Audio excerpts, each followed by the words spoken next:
Ini yang mana mau kita lihat? Ada yang mengatakan 500.000 ke atas sudah gratifikasi. 500. Ada yang 2.500.000. Tapi kalau saya sih melihatnya begini, kita melihat. Jadi waktu mencairkan kredit, tiba-tiba si nasabahnya datang debiturnya kan. Pak ini kasih, jangan saya bilang ya kan, bukan berarti di belakang terima bang, enggak lah. Ya tetap, ya tolak lah. Karena kan memang itu akan Iyalah, mempengaruhi iya. nanti kita membuat analisa bang. Kan Penggunaan produk dalam negeri ini sangat penting dan luar biasa.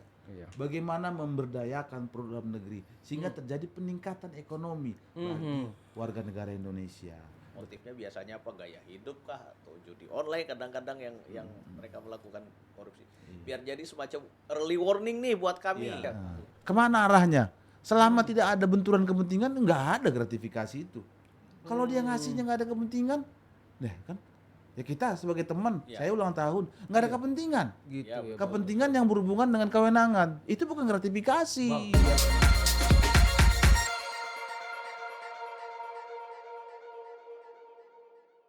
Hai teman-teman BS Media, saya Adi. Saya Jaka. Kami host pada acara ini. Pada kesempatan kali ini, kita akan diskusi terkait hukum dengan tema yaitu pencegahan korupsi pada perbankan dan penggunaan produk dalam negeri. Nah, teman-teman sekalian, sebagaimana kita ketahui bersama bahwa pemerintah kita melalui aparat penegak hukum akhir-akhir ini sedang giat-giatnya memberantas korupsi di negeri ini, ya. Dan Bank Sumut selaku Bank Pembangunan Daerah juga siap mendukung aparat penegak hukum untuk pemberantasan korupsi ini. Oleh karena itu, pada kesempatan ini kita akan mempelajari apa saja sih tips-tips untuk mencegah terjadinya korupsi ini. Nah, semoga nanti materi ini nanti bisa bermanfaat khususnya bagi kami Bank Sumut dan juga untuk instansi pemerintah, BUMN, BUMD dan juga masyarakat umum.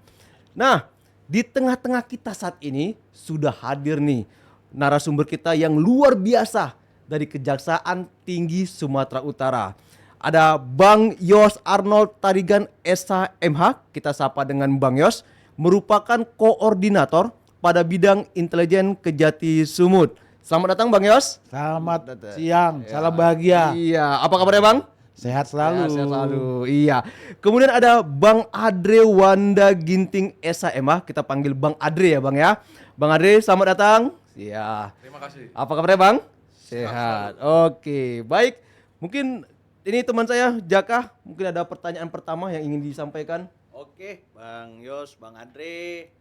Kita mengenal tak kenal maka tak sayang ini. Wah. Bang. Jadi sebetulnya kita sudah saling mengenal. Ya. Tapi kan mungkin kawan-kawan yang lain ini belum mengenal, maka itu kami pengen diperkenalkan sekaligus juga biar kami makin sayang sama Bang Yos dan Magre terutama bagi kejaksaan. Jadi Bang Yos, Bang Andre, mohon izin ini dibantu kami memperkenalkan jaksa itu apa dan fungsi tugas jaksa itu apa biar kami juga senang gitu mengenal jaksa karena kami kalau melihat jaksa tuh kan gagah betul ini. Kami pengen tahu jaksa tuh apa sih fungsi dan tugasnya, Bang? Tolong dibantu, Bang. Oke, terima kasih Bang Jack ya. Kita ini semua sudah saling kenal nih kan. Ini komunitas anak Fakultas Hukum Musuh ini kan 2002. Promosi Fakultas Hukum Musuh nih ya. Iya. Orang Iya. Nggak terasa juga ya. Iya. Nah, oke, kami kan dari Kejaksaan Tinggi Sumatera Utara, saya Yos Tarigan, koordinator di Kejaksaan Tinggi Sumatera Utara di bidang intel. Di samping saya ini artisnya nih. Wah. Itu saya di Siap. sini kasih penerangan hukum. Wah. Bang Andre Wanda Ginting, sebelumnya dari Kejari Binjai. Nah, ini kita ini di samping kita melakukan penindakan yang kayak di TV itu sidang, eksekusi, kita melakukan pencegahan. Nah, itu fungsi yang teramat paling penting. Kenapa begitu?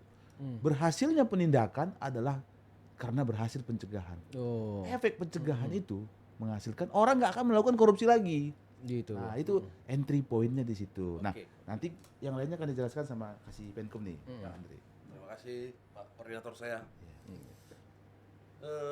Terkait bagaimana itu, apa itu kejaksaan, ini kami sampaikan bahwa kejaksaan ini mempunyai tugas yang diatur di dalam Undang-Undang Nomor 11 Tahun 2021 di mana di sini pada pasal 30B yaitu ada salah satu tugas kita itu melakukan pencegahan terhadap tindak pidana korupsi, kolusi dan nepotisme.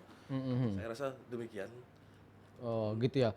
Bang, berarti kan ini salah satu tugas jaksa itu kan memberantas korupsi ya Bang ya. Benar. Nah mungkin kok kita di masyarakat umum, kita kan taunya oh ada kejahatan lapornya polisi Bang. Kan itu. Tapi mungkin untuk case-case tertentu terkait ada korupsi, itu ke jaksa ngelapornya Bang ya? Ya, boleh. Bisa Bang ya.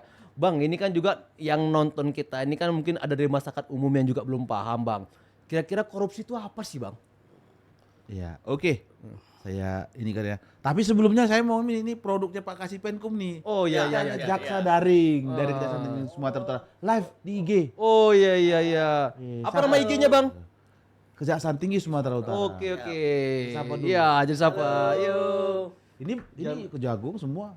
Siap. Luar negeri juga. Wup, mantap. Berarti nanti kami terkenal juga lah ya, Pak. Iya, iya, iya, iya. Nah, kami nyapa semua lah ya. Ya. Nah, semua seluruh Nusantara. Nah, apa sih sebetulnya korupsi itu? Sebetulnya simpel. Korupsi itu. Kita balik ke undang-undang korupsi. Iya iya Berarti iya. ada perbuatan melawan hukum. Ada undang-undang yang ditabrak. Gitu. Dan ada kerugian negara. Iya iya. Undang-undang korupsi kan. Nah, sekarang pasal mana? Pasal 2, pasal 3, pasal 12. Tergantung perbuatannya. Iya. Tergantung dua alat buktinya. Nah itu nanti kan disambung sama Pak. Oke Pak Yos, terima kasih. Iya, Tentunya di sini tindak pidana korupsi kami kasih sedikit penjelasan ya, yang dimana diatur di dalam Undang-Undang Nomor 20 Tahun 2001 itu bahwa tindak pidana korupsi itu adalah tindakan melanggar hukum Oke. yang dilakukan seseorang atau sekelompok orang dengan tujuan memperkaya diri sendiri, orang lain atau suatu korporasi. Nah, Oke. situ pemahaman kita. Di mana di sini semua yang merugikan keuangan negara ataupun perekonomian negara. Jadi korupsi ini bisa berupa penyuapan, penggelapan, pemerasan, penyalahgunaan wewenang ataupun perbuatan lain yang berkaitan dengan jabatan publik. Demikian. Oh, berarti tadi Bang kata kuncinya adalah ada kerugian negara di situ ya Bang ya. Nah, berarti misalnya kayak ada perusahaan swasta misalnya Bang, ada pencurian, ada karyawan yang mencuri. Nah, itu bisa nggak Bang masuk Bang kira-kira? Untuk karyawan yang mencuri ya. Di perusahaan swasta misalnya Bang gitu-gitu. Ini kan kita penekanan kepada keuangan negara. Oh, gitu ya Bang. Berarti selama ada keuangan negara di situ bisa masuk ya Bang ya. Wah, sangat luas sekali. Ya mungkin Intinya sih sebetulnya berarti bagi pihak-pihak yang ada mengelola keuangan negara itu dapat apabila ada penyalahgunaan dan perbuatan melawan hukum dapat dikategorikan melakukan tindak pidana korupsi gitu ya Bang. Iya. Dan itu tidak mesti memperkaya dia sendiri, memperkaya orang lain justru itu yang lebih berbahaya dan merugikan sebetulnya. Orang lain yang kaya bisa-bisa kita yang dihukum Mas Adi gitu ya. Bang, kan ya kayak kami lah kayak Bang Sumut ini ya kan, tentu ada uang negara di sini dalam bentuk modal ya kan pemerintah daerah. Iya. Sehingga kayak Abang lihat itu berarti rumusannya bisa masuk juga nih berarti Bang Jaka nih. Kalau kita ada kesalahannya kan. Nah, mohon masukan lah dari Bang Yos, Bang Adrik, kira-kira sih apa sih tips-tips lah sehingga kami di perusahaan ini, di bank ini kami bisa bekerja itu sesuai prinsip kehati-hatian ya kan. Kemudian juga jangan sampai lah terjadi ada korupsi di Bank Sumut ini. Mohon pencerahan dari Abang. Oke, saya coba ya nanti ditambahi Pak Kasipenkum. Sebenarnya simpel. Ada aturan. Ada aturan. Nah, korupsi itu kan ada perbuatan melawan hukum. Berarti ada undang-undang perbankan yang pertama kan. Nah, baru ada peraturan direksi. Dirut ya di sini ya. Iya. Nah, itu untuk semua kebijakan khususnya perbankan. Nah, dua hal ini yang akan dilihat. Dua hal ini. Selama produk perbankannya itu tidak bertentangan dengan dua hal ini, it's okay. Berarti nggak ada pelanggaran hukum. Nah, persoalannya adalah permasalahan-permasalahan yang timbul itu adalah oknum. Oknum yang kalau boleh kita bilang bahasanya disersi ya. Nah, melanggar aturan. Nah, bukan Bank Sumutnya. Secara institusi ini oke, tetapi oknum yang berbuat. Nah, justru kita lihat sekarang ini kebijakan dilakukan oleh Bank Sumut sangat bagus. Apa itu? Menindak tegas oknum tersebut dan menyerahkannya ke APH. Nah, itu kan suatu Iya. awal yang baik, tindakan yang baik. Nah, kedepannya kita lakukan seperti ini, penyuluhan hukum, panggil semua apa sih namanya kalau kami insan Sosialisasi. Sumut. Iya, insan Bang ini Sumut, mulai pimpinan dari di pimpinan, pegawai, kita kasih pejabat-pejabatnya. penyuluhan dan penerangan hukum sama Pak Kasih Penkum nanti supaya melek hukum, ngerti hukum dan menjauhi hukuman. Itu tagline betul dia, kita Bang, tambah ya. Pak Kasih Penkum. Iya. Oke, saya rasa sudah cukup jelas lah dijelaskan Pak narasumber kita, Pak koordinator kami. Tentunya kiat-kiat yang perlu kita laksanakan, kita terapkan ya dari segi kami di kejaksaan ini tentunya kami ini ada tupoksi kami ini salah satunya meningkatkan kesadaran hukum bagi masyarakat. Tentunya tips yang bisa kami kasihkan adalah di mana kita harus meningkatkan transparansi, sosialisasi tentang anti korupsi. Saya rasa begitu ya Pak Koordinator. Iya, Pak betul. Pak. Harus kencang-kencangnya tuh nanti lakukan. Berarti begini Bang, berarti kalau bisa saya simpulkan nih ya, bagi misalnya perusahaan-perusahaan yang ada keuangan negara di situ, Iya. BPD, BUMN ya, instansi pemerintah. Jadi beberapa tips yang tadi Abang jelaskan untuk mencegahnya itu diantara lain adalah pertama, di instansi tersebut harus ada aturan yang jelas. Betul. Gitu Bang ya, dibuat lah, kalau kami SOP lah namanya Bang di Internal. Perbang, internal ya. SOP, iya. SOP. Jadi bagaimana perbuatan yang boleh nggak boleh gitu ya Bang ya. Apalagi kalau misalnya kayak kami kredit lah bank itu, ya kan kreditnya bagaimana sesuai aturan, ya kan Ya. Bang, jangan sampai kredit fiktif, Iya, ya kan Bang, karena betul. berpotensi nanti ke negara. Betul. Kedua memang tadi Abang sampaikan juga mesti ada penyuluhan hukum, ya Bang ya. Berarti intinya di instansi nih, baik tadi BUMN, BUMD, ya ada sering lah Bang ya, sosialisasi Bang ya. Kayak kita inilah Bang ya, kami ngundang Abang salah seperti satu itu, jenis. ya Iya. kan. Adanya pencerahan hukum di situ. Nah, sama tadi kita ketiga adalah meningkatkan transparansi ya Bang ya, adanya transparansi gitu. Iya. Jadi supaya di perbankan itu jelas lah semua aturan-aturannya, jelas semua keuangannya. Wah, ini sangat bermanfaat sekali sih Bang. Ya, ini kita lakukannya kan preventif ini kan. Betul Bang Bagian ya. dari preventif ya. Iya. Bang Yos. Korupsi itu bukan hanya sekedar pelotoman nunggu aja. Gratifikasi juga. Ini kan rentan kalau di perbankan rentan kan. Pemberian kredit. Nah, Oh. gimana? Oh Bang, misalkan gini, saya potong ya Bang ya. Iya. Misalkan ini Bang Sumut ulang tahun nih Bang. Bang Iya. Sumut ulang tahun. Oke. Kemudian ada vendor kami nih Bang, ngasih karangan bunga, selamat ulang tahun.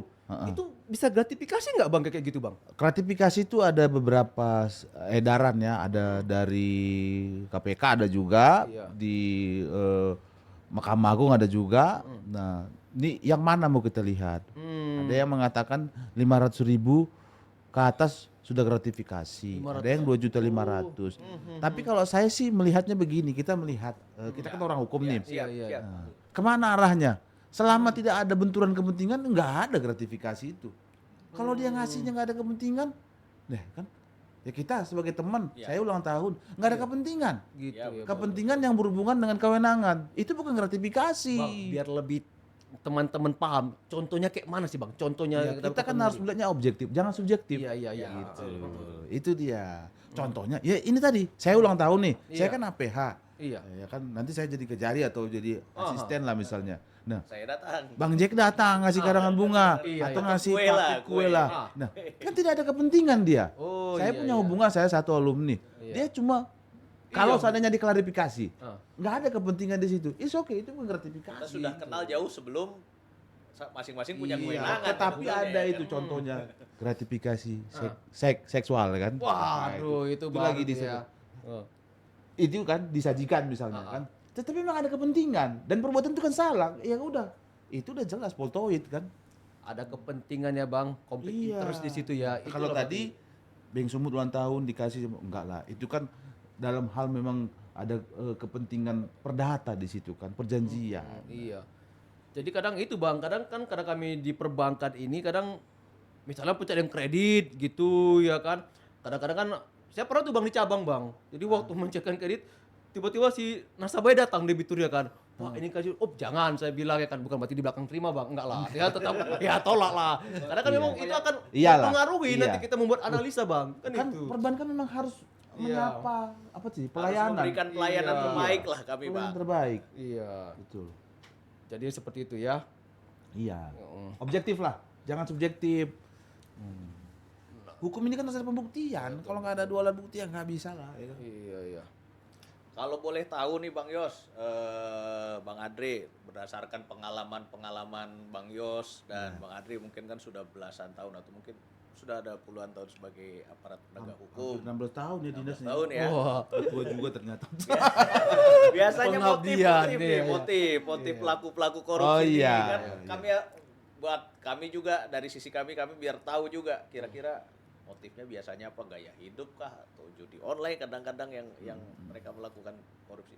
Biar jadi semacam early warning nih buat kami. Iya. Mencegah terjadinya korupsi di sisi kami. Ini khususnya internal ya. Ya, kira-kira pengalaman-pengalaman yang sudah ada selama ini. iya. Ada nggak motif-motif tertentu misalnya? Sangat. Silakan. Kalau dari segi teori sih banyak ya. Ya.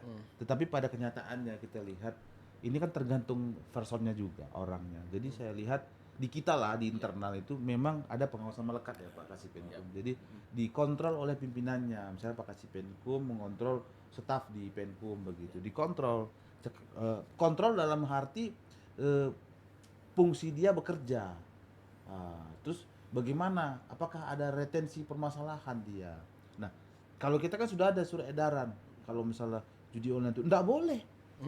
Wah, kalau ketahuan, kedapatan, terbukti, pecat kan. Nah, gitu. Nah, saya rasa di umum dan juga di Bank Sumut harus melakukan itu. Nah, kebijakan kontrol, peraturan disiplin pegawai, kode etik. Udah ada nggak itu? Sudah Bang, Sudah. sudah. Berarti sudah mantap. Oh, iya itu tadi. Itu bagian daripada pencegahan terjerumus daripada korupsi itu karena manusia ini bisa dipengaruhi oleh beberapa hal. Ya, keluarga. Iya. Nah, lingkungan. Manusia pada dasarnya baik. Tapi setelah terpengaruh gimana? Iya. Hati-hati dengan pasangan. Iya. Pasangan apakah sebelah kanan atau sebelah kiri? Ah, Bahaya ini kan. iya. Yang sah atau yang tidak sah. Itu saya berubahnya. Memotivasi. Iya. Dia memotivasi. Iya. Ya. Memotivasi untuk terjadinya hal-hal yang itu. Mana Pak kasih penjelasan? Ya, Iya. benar yang dibilang Pak. Banyak faktornya Banyak Bang faktornya. ya. Oke. Kontrol. Iya. Siap. Khususnya yang punya jabatan. Kalau kata Bang Napi dulu ya kan, Iya. kejahatan tidak akan terjadi kalau tidak ada kesempatan gitu ya Bang. Ada niat dan kesempatan ya. Iya. Kita pun di kuliah pun itu diajari dulu ya kan. Ada niat dan kesempatan. Makanya bukan hanya di ibadah ya, Iya. harus diberikan dakwah selalu di kita Siap, juga. betul, Negara, pegawai ini. Iya. Ya itu tadi. Dikasih siraman-siraman Iya, rohani harus. dia ya kan Bang. Harus. Berarti ini Bang Jaka, Bang Yos mesti kita undang juga berarti ini. Sama Bang Andre. Oh, iya. Nah, ini satu paket Satu habisnya. paket. Iya. Supaya simbah siraman kan. Berharap nanti mungkin suatu saat Bang Yos jadi Kajati Sumut, Amin. Bang Andre Wakajatinya. Iya. Tapi kan kami nggak mungkin jadi Aspitsus Kajati atau Asita. ya kan? Nah, kami nanti Bank Sumut kami pindahkan aja di sebelah kantor itu. Nah artinya untung kita ada hubungan baik sama Kejati selama ini, di mana Kejati selama ini banyak membantu kita ya Bang Jaka ya, mengawal kedik-kedik kita yang besar ya kan Di seperti Datun itu. kami sering Iya. kasih- Dan banyak kedik-kedik macet kita selama ini dengan bantuan dari Asdatun banyak yang selesai ya. Iya betul. Jadi hubungan baiklah kita sama Kejati Gimana selama ini. lah orang oknumnya ya kan? Iya. Mau gimana namanya oknum? Iya. Orang jahat tuh selalu ada aja Bang ya Ya, memang ya. gara-gara apa tuh? Gara-gara satu orang rusak susu sebelanga. Woi. Tapi kita nggak usah perpanjang soal susunya. Iya. nanti ada. Waduh, saya nanti bisa podcast sebelah. Kalau itu. Oke. Nah mungkin terkait apa? Penggunaan produk dalam negeri ya. Iya. Ada dari yang ingin Abang sampaikan kira-kira? Iya, ini kan penggunaan produk dalam negeri ini sangat penting dan luar biasa. Iya. Bagaimana memberdayakan produk dalam negeri sehingga terjadi peningkatan ekonomi bagi warga negara Indonesia. Betul. Berarti mengutamakan produk dalam negeri. Iya. Nah, apa saja jenis produk dalam negeri itu? Khususnya dalam pengadaan barang dan jasa. Nah, kita himbau nih, Bank Sumut Ya. gunakan produk dalam negeri dalam pengadaan Siap. barang dan jasa. Utamakan. Karena itu sudah undang-undang. Iya. Kalau nggak menggunakan tuh bisa kena penalti nanti. Iya. Nah, kalau dalam pengadaan barang dan jasa, panitia pengadaan ya, Ya. Iya. kalau perusahaannya yang diajukannya itu tidak sekian persen produk dalam negeri, nggak usah dimenangin. Gitu ya Bang. Karena kalau nggak kita lagi siapa yang menggunakan itu lagi Bang ya? Kecuali Iya. barangnya memang nggak ada. Betul. Iya. Betul. Dan itu pun kalau barangnya nggak ada, boleh dari luar negeri. Tetapi maintenance-nya, operatornya dari dalam negeri dong. Jangan pakai Betul. Untuk Benar sekali, menghidupkan Bang. perekonomian kita juga itu ya kan. Betul. Kalau nggak kita siapa lagi? Betul. Tepat sekali tuh Bang. Iya. Cintailah produk-produk Dalam negeri. Nah, itu iklannya tuh di TV Saya tuh. pun di rumah tetap orang lokal, Bang. Oh iya. Saya Khususnya lokal. kalau kan apa tuh UMKM. Ada kan? UMKM-nya Bang, ada makanya kita ada UMKM. program UMKM peningkatan itu Bang. diupayakan. Iya, benar sekali. Yang lokalnya satu aja kan. Ya, yang lokal satu aja, Bang. Mungkin baca kan closing statement. Oke, terima kasih waktunya Bang Yos, Ya, Bang sama-sama. Adri. Semoga ini tidak berhenti di sini saja. Semoga ini berkelanjutan, tidak hanya di ruang podcast kita yang terbatas ini, tapi juga jauh ke Bang Sumut, ke daerah, ke cabang-cabang kita yang ada di daerah. Sedikit permohonan dari kami kira-kira untuk memberikan semangat buat insan-insan Bang Sumut, baik manajemen, pegawai kami yang ada di kantor pusat maupun di cabang, Bang. Mohon quote of the day lah kalau ini biar iya. semangat kawan-kawan itu kira-kira apa sih biar kami terhindar dari korupsi. Izin Bang Yos, Bang Adri. Iya, oke. Saya sapa lagi ya di pemirsa ya semua orang-orang yang selalu ikut dengan Kejaksaan Tinggi Sumatera Utara. Pesan kita satu, ya. Apa itu? Tingkatkan integritas, ya kan, kejujuran. Itulah awal dari semuanya. Itulah ketaatan. Nggak bisa. Kalau nggak dari sekarang, kapan lagi? Mulai dari hal yang terkecil. Contohnya apa? Tertib berlalu lintas. Iya. Jangan membuang sampah sembarangan. Betul. Nah, kita ini menjadi pemimpin untuk diri kita sendiri. Pemimpin adalah memimpin diri sendiri, baru memimpin orang lain. Betul sekali. Nah, itu yang mau kita sampaikan. Sebarkan itu di Beng Sumut. Ya. Sehingga terjadilah kontrol kebijakan yang bagus. Nanti ditambah Pak Kasipenkum ya. Oke, sedikit saja saya tambahkan lagi nih ya, karena sudah Pak koordinator saya ngomong Iya. itu hanya menambah-menambahi aja Ini saya suka sebetulnya. dari Bang Adri. Iya. Merendah di atas bukit. Iya, jadi tetap naik ke atas, Bang. Jadi sedikit saya sampaikan bahwa sektor perbankan merupakan tulang punggung perekonomian kita yang memang memegang peran penting dalam menjaga stabilitas ekonomi. Jadi tentunya kami berharap kita semua itu tetap menjaga integritas seperti yang Pak Yos tadi bilang dalam pengelolaan perbankan. Jadi disitulah nanti upaya yang diperlukan untuk mencegah segala bentuk penyimpangan termasuk tindak pidana korupsi. Demikian. Oke, luar biasa. Tepuk tangan dia tuh luar biasa ya kan. Iya. Terima kasih. Kata mutiara ya kan. Baik teman-teman BS Media, dapat pada diskusi kita hari ini dapat kita simpulkan bahwasanya pada prinsipnya ini korupsi itu dapat dicegah. Nah, khususnya bagi perusahaan-perusahaan yang ada terafiliasi dengan keuangan negara seperti BUMN, BUMD, instansi pemerintah ya. Tadi tipsnya sudah disampaikan oleh narasumber kita, yaitu pertama agar di instansi tersebut adanya aturan dulu. Aturan yang jelas ya. Betul. Nah, supaya bisa pencegahan korupsi itu. Dan yang kedua yaitu adanya penyuluhan-penyuluhan hukum ya ke karyawannya ya kan. Kalau perlu undang dari pihak kejaksaan siap ya Bang ya? Siap. Ya kan. Kemudian yang ketiga perlunya transparansi di perusahaan ya sehingga semua orang tahu. Tapi memang ada hal yang paling penting karena apapun teorinya Bang, korupsi itu ternyata yang paling utama adalah pencegahannya dari kesadaran diri kita sendiri. Iya, ya. betul. Jadi kalau dimulai dari kita tadi ya hal-hal yang kecil seperti itu Bang ya, maka insya Allah ke depan korupsi itu bisa kita cegah. Baik. Demikian acara kita pada season hari ini. Terima kasih kepada seluruhnya yang sudah menyaksikan acara ini. Tetap tonton terus Bang. Kami juga promosi channel kami juga ya Bang. Ya, tetap tonton terus channel BS Media ya untuk mendapatkan info-info terbaik lainnya. Klik like, subscribe, and comment ya. Tadi memang Bang Jack udah ngasih kata-kata closing statement juga ya kan. Kita pun juga kami tutup dengan sebuah ungkapan bijak. Iya, ungkapan bijak ada nih Bang. Iya. Korupsi itu menghancurkan negara. Korupsi itu menyengsarakan rakyat. Tidak ada pembenaran untuk tindakan korupsi. Mari bersama kita lawan korupsi untuk Indonesia yang lebih baik. Saya Adi. Saya Jaka. Sampai jumpa lagi.